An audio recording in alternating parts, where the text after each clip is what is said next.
शेतकरी बंधूंनो नमस्कार. मी Sandeep Jadhav Patil banana house tissue कल्चरमध्ये तुमचं सर्वांचं स्वागत करतोय. महाराष्ट्र, कर्नाटक, आंध्र प्रदेश, गुजरात अशा विविध राज्यामध्ये आपण टिश्यू कल्चर केळी रोपांचा पुरवठा करतो. ज्या शेतकऱ्यांनी टिश्यू कल्चर केळीचं उत्पादन घेतलेलं आहे किंवा ज्या शेतकऱ्यांनी लागवड केलेली आहे अशा शेतकऱ्यांचे काही चर्चा म्हणा किंवा काही व्हिडिओ हे तुमच्याशी शेअर करत असतो.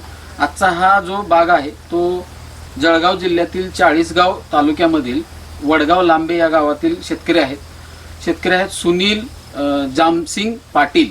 आणि साधारणपणे 9 महिन्यापूर्वी इथं प्लांटेशन केलं होतं. जवळजवळ आता 70 ते 80% वेन पूर्ण झालेले. येणार 1.5 ते 2 महिन्यात हार्वेस्टिंग होईल. 2 महिने तरी लागतील कटिंगला, 1.5 महिना समजा, 10.5-11 महिन्याच्या आत तिथलं हार्वेस्टिंग होईल. पण पाठीमागच्या 9 महिन्यामध्ये काय ह्या बागेची स्टोरी आहे किंवा काय पद्धतीने नियोजन केलेलं आहे, काय अडचणी आल्या होत्या, सगळ्या विषयीची चर्चा आजच्या या व्हिडिओमध्ये करणार आहे. सर, तुमचं पूर्ण नाव, पत्ता आणि तुमचा काय व्यवसाय, शेती सोडून दुसरा काय व्यवसाय ते सांगा. माझं नाव सुमेरसिंग जामसिंग पाटील, मुक्काम पोस्ट वडगाव लांबे, तालुका चाळीसगाव, जिल्हा जळगाव. मी शेती करत असताना माझा फोटोग्राफीचा पण व्यवसाय आहे. फोटोग्राफी, काही लग्नाचा ऑर्डर वगैरे घेतो. व्हिडिओ शूटिंग आणि केळीचा हा फर्स्ट टाइम आहे. व्हिडिओ शूटिंग आणि फोटोग्राफी दोन्ही पण करता. आणि ट्रॅक्टरचं काम, बाकी शेतीतली कामं, शेतीतलं काम, बाहेरच्या लोकांची पण काम. मुलं किती? काय मुलगा एक आहे, एक मुलगी. काय करते? मुलगी MCA करते, शेवटचं वर्ष आहे. हा सिव्हिल इंजिनिअरिंग करते. हो, सिव्हिल करतात. सिव्हिल करत आता सध्या तुमच्या सोबत शेती. तर सगळे एकूण क्षेत्र किती आहे आपल्याकडं? आमच्याकडे 2 भाऊ आहेत आम्ही, बरोबर. एक बहीण आहे. 9 एकर क्षेत्र आहे. बरं.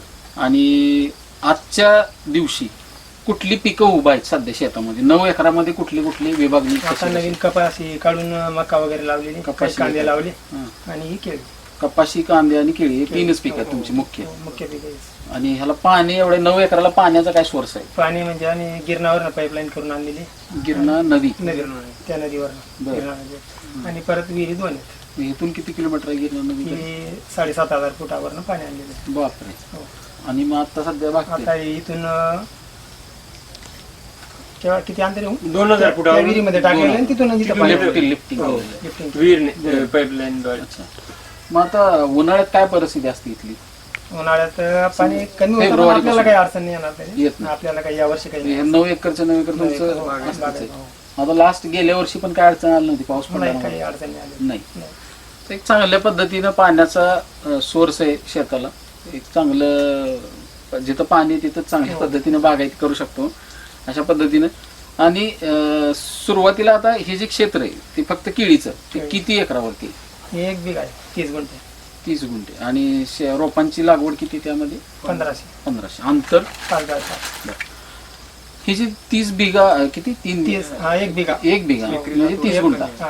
1 बिघा म्हणजे 30 गुंठे. तर 30 गुंठेचे क्षेत्र आहे. तर ह्या 30 गुंठे क्षेत्रात पूर्वी ही केळीची रोपं लावायच्या आधी काय होत? याच्या आधी कपाशी होती पहिले. बर. कपाशी काढल्यानंतर कसं क्षेत्र तयार केलं सांगायचं? काय नांगरटी वगैरे केलं, नांगरटी केली, खत वगैरे टाकलं. नाही डायरेक्ट नुसती नांगरटी करून डायरेक्ट खत कसं? शेणखत टाकलं? हा, शेणखत टाकलं. शेणखत किती टाकलं? शेणखत 2 ट्रॉल्या टाकल्या. 2 ट्रॉयल्या म्हणजे नांगरटी करून 2 ट्रॉयल्या शेणखत टाकलं आणि तयारी केली. वया वगैरे पाडून मग बेडवर लागवड केली, सपाट का सरी? आमची सपाटच होती. सपाट लागवड केली. आणि मग परत बेड लावून घेतलं. बेड तर मला वाटतं पाणी पडल्या, पाऊस पडल्यानंतर नंतर केलेलं. त्यावेळेस थोडंसं पाणी जास्त झालं होतं ना. ह्या वर्षी म्हणजे पाऊस जास्त झाला होता. थांबला असेल पाणी? नाही थांबलं. पाणी अर्ध्यामध्ये थांबलं. इकडे डायरेक्ट चढावर आहे, असं चढ आहे, इकडे उतरून जायचं. आणि तिकडे पूर्ण पाण्याचा फ्लो असल्यामुळे तिथे पाणी साचलेलं होतं. तिथे 1 महिन्याभर पाण्यामध्ये होती ती. कम्प्लीट 1 महिन्याभर पाण्यामध्ये. तरी ती मला वाटतं 300 झाड असतील का? 300-400 झाडं तशी ह्याच लेवलमध्ये खाली शेताची लेवल नसल्यामुळं तिथं पाणी साचून तिथून बाहेर चारी बिरी काय काढायचं निघत नाही. पाणी बाहेर जाऊ शकत नाही तिथे रस्ता. तरी पण विहिरीचं पाणी बाहेर निघत होतं. मग आपण काय पर्याय करू शकत नाही. आता बाजूला विहिरीचं पाणी बाहेर भयानकच पाऊस झाला यावर्षी. पाऊस जास्त. ते काय केळीला एकतर पाणी कमी पण पडून चालत नाही आणि जास्तही चालत नाही. एकदम व्यवस्थित प्रमाणात असेल तर मग बऱ्यापैकी गोष्टी तरी पण काय हरकत नाही. बऱ्यापैकी बाग आता जवळजवळ 70% तिथला फक्त पाण्याचा भाग सोडला तर बाकी सगळे निसवण ही बऱ्यापैकी झालेली. आणि अजून एक महिना दीड महिना जसा जसा साईज येईल, हा काही घड फुगलेला नाही, जसं जसे साईज येईल गोल होईल तसं मग अजून चांगला हे दिसेल. तर हे सगळ्या 1500 रोप आहे ना, 1500 रोपांना आत्तापर्यंत किती रुपयाचा खर्च आला असेल? ह्यामध्ये काय खत धरा, फवारणी धरा, औषधं, रोप, ड्रीप म्हणा किंवा इतर काय गोष्टी केल्या असतील त्याला किती टोटल काहीतरी 70,000 रुपये आलेले, म्हणजे आम्ही ड्रीप धरून टाकलेले त्याच्याकडे. ड्रीप सहित जरी म्हणलं तरी 70,000 रुपयापर्यंत रोप धरून सर्व आलेलं आहे. तर आणखीन एक सगळ्यात महत्त्वाचा विषय की आता निसर्गाची अडचण तिथे बघितली की पाणी, पण ज्या दिवशी रोप लावलं तिथपासून आजच्या दिवसामध्ये साधारणपणे खूप मोठं वारं, वादळ किंवा गारपीट किंवा एकदम आता थंडी तर काय थोडंसं थंडी आहे तरी पण एवढा काय प्रभाव तुमचा वाटत नाही मला तरी, म्हणजे करपावर कंट्रोल वाटतो तुमचे. इतर बागीतल्या बागी तर मग 2-2च पानं, 3 पानं, 4 पानच राहिले, म्हणजे बऱ्यापैकी कंट्रोल आहे.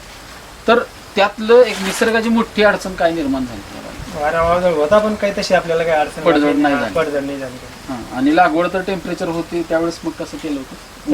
एप्रिल त्या झाडांना आपलं ते काय म्हणतात, चवळी लावलेली होती, चवळी होती. चवळी अगोदर चवळी लगेच आम्ही काढून घेतली ती, आणि त्या झाडांना ते काय म्हणतात याचं चवळी पिकाला केली का फक्त संरक्षण? नाही, संरक्षणासाठीच होती ती निघाली, ते काही नाही, आम्ही लगेच काढून टाकली ती. अच्छा, काही थंडावा राहिला पाहिजे. कागद लावलेले ते कशाचा टिश्यू कल्चरचा गोल कागद, बरोबर. पिशव्या लावलेल्या हां हां हां, प्रत्येक झाड, प्रोटेक्शन कव्हर टाकलं होतं पांढरा प्रत्येक झाडाला. प्रत्येक त्याला झाडाला. काय खर्च आला होता? त्याला तरी 4,000 रुपये लागले. आणि मजूर वेगळा असतो, हा, घरीच मजुरी आपण लावला. घरीच करून घेतलं होतं. घरीच केलं. त्यामुळे 1-1 हजाराचा पेपर म्हणून 5-6 हजार रुपये त्याला गेली समजा. आणि परत चवळी, टेम्परेचरमुळे मग ते महत्वाचं होतं. आणि मग चवळी चवळी लहान लगेच काढून होती. घेतली आपण, तेव्हा टेम्परेचर पुरती ठेवली, लगेच काढून घेतली. केळी दाबत होती ना ती, त्यामुळे काढून घेतली. अच्छा अच्छा अच्छा, म्हणजे चवळी आधी लावली का नाही, बरोबरच लावली. सोबतच? केळी पण आणि चवळी पण सोबतच लावली. ती निघाली असती, पण आमच्याकडनं एक गोष्ट झाली, घरातलं बी टाकलं गेलं. जर आम्ही ते बियाणं लावलं असतं ना तर त्याच्यात आमचा रोपांचा खर्च निघून गेला असता. बरोबर बरोबर. काही ना झाली होती ती आपलं. हा, बघितलं मी पण आता इथे. काय मला वाटतं चांगली एकरी 50-60 हजार रुपये आम्ही काय 50-60 रुपये किलोचा भाव होता. हा, चांगला होता. शेंगाच विकलं जातं डायरेक्ट. आणि ती किती दिवसाचं पीक आहे? ते महिना 1-1.25 महिना 2 महिने चालून जाते. 2 महिने. आणि 4-5 तोड्यात आवरून जाते, जास्त दिवस नाही चालत. नाही. चवळी लवकर आवरून ती बरं आहे मग, उलट केळीचं सावली पण संरक्षण पण वरच्यावर निघून खर्च जातं. पण निघून करतो पण निघून जातो. तर अशा पद्धतीनं सुनील जामसिंग पाटील, गाव वडगाव लांबे, तालुका चाळीसगाव आणि जिल्हा आहे जळगाव इथले शेतकरी अशाच प्रकारच्या नवीन ठिकाणी, नवीन बागेत, नवीन शेतकऱ्यासोबत यानंतर पण भेटणार असेल. तोपर्यंत सर्व शेतकरी बांधवांचे मनापासून धन्यवाद.